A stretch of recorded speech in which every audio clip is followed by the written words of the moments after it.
The following educational video is intended for use by grantee and coalition members to share with educators, parents, and community leaders. It is not intended for youth audiences. Underage viewers could perceive some content as glamorizing or indirectly promoting tobacco and nicotine products.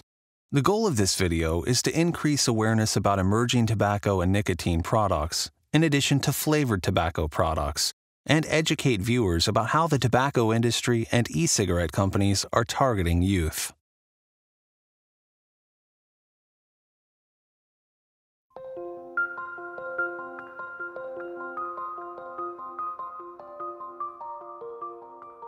According to the Campaign for Tobacco-Free Kids, the tobacco industry spends an estimated $107.4 million on marketing each year in Arkansas.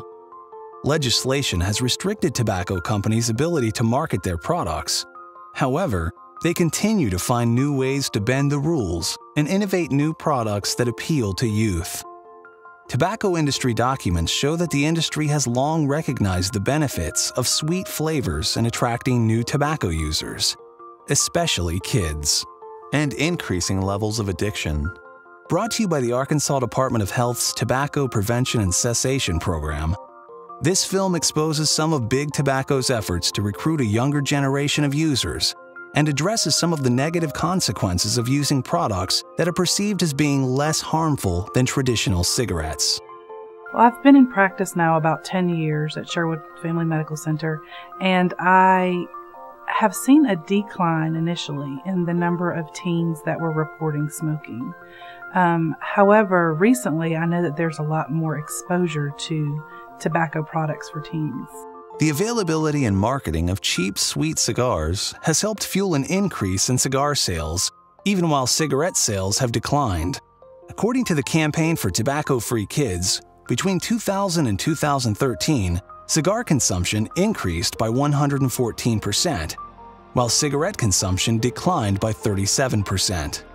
The most popular cigar brands among youth come in flavors like peach, strawberry, chocolate, grape, blueberry, wild apple, cherry, pineapple, and watermelon.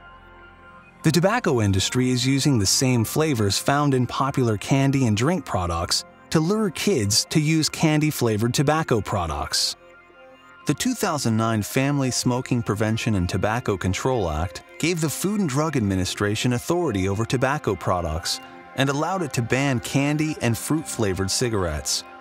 However, other tobacco products, including cigars, smokeless tobacco, and electronic cigarettes, are still available in a wide range of sweet flavors. Tobacco companies have really had many restrictions placed on them in their ability to advertise and market to teenagers. However, it seems that many of the companies now have found a loophole with e-cigarettes. There are no tight regulations or tight restrictions for e-cigarettes, and they are marketing to them in a way that would appeal to young people and adolescents and teenagers. Many e-cigarette manufacturers claim that their advertising is carefully directed at adult smokers, but studies have shown that e-cigarette ads are hitting a much broader target, including tens of millions of kids. One of the reasons Congress banned cigarette ads on TV starting in 1971 was the unique impact TV advertising was found to have on young people. In April, the FDA issued its proposed rule to begin regulating e-cigarettes, cigars, and other tobacco products not currently under its jurisdiction. However, the proposed rule does not address e-cigarette marketing. The alarming increase in youth exposure to e-cigarette ads and the need for regulation is something that Dr. Davis has recognized. Since the e-cigarette companies have been trying to target adolescents and young adults, it seems that some of the restrictions need to be put on them that actually seem to work for the tobacco industry.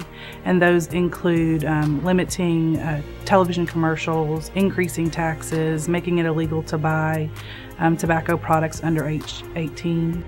Arkansas is among at least 38 states that have passed laws prohibiting minors from purchasing or possessing e-cigarettes. But this is not enough. Regulation by the FDA and remaining states is critical. I've been in practice for 10 years now, and throughout my practice I've always asked about tobacco and smokeless tobacco products. However, with recent increases in adolescent use of e-cigarettes, I feel that we have not emphasized the importance of e-cigarettes enough and the dangers of e-cigarettes. Education is a vital part of counter-marketing the tobacco industry. So what are e-cigarettes?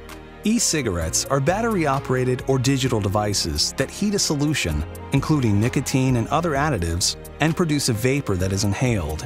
What do parents and youth need to know about the potential risks of e-cigarettes? I think it's important for us to realize that we have a significant influence on the young adults and children that we are around. I also think it's important for us to educate parents about e-cigarettes. Some of the companies are actually marketing them as a tobacco cessation tool. So I think parents need to be aware that these are dangerous products that they're bringing into their home, that these are not child-proof products, that they could potentially cause nicotine poisoning or nicotine toxicity for their children, as well as the message that it could send when you're buying flavored nicotine products. Nicotine poisoning is a condition that we need to be on the lookout for because these e-cigarettes and liquid nicotine products are becoming more and more available. If a young child was to drink 1 teaspoon of the liquid nicotine, it could be fatal. For older children, teenagers, and young adults, it's important to talk about the dangers of nicotine and the addiction of nicotine, as well as the concern that later on it may be a gateway to actual cigarette use. The long-term effects of e-cigarettes are unclear. However, e-cigarette manufacturers and tobacco companies continue to market these products irresponsibly, which could lead to use of other tobacco products like cigarettes and undermine decades of work to reduce youth smoking. In 2013, the CDC calculated that approximately 250,000 children who were not currently using other tobacco products began using e-cigarettes.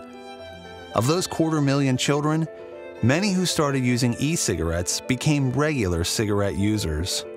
It is already estimated that 69,000 children under the age of 18 alive today in Arkansas will die prematurely from smoking.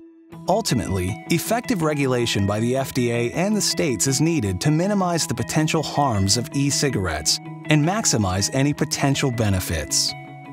Enough is enough. Participate in Operation Storefront and encourage youth in your community to stand up to big tobacco. Learn more about Operation Storefront and how to get involved by visiting sosprojectprevent.com.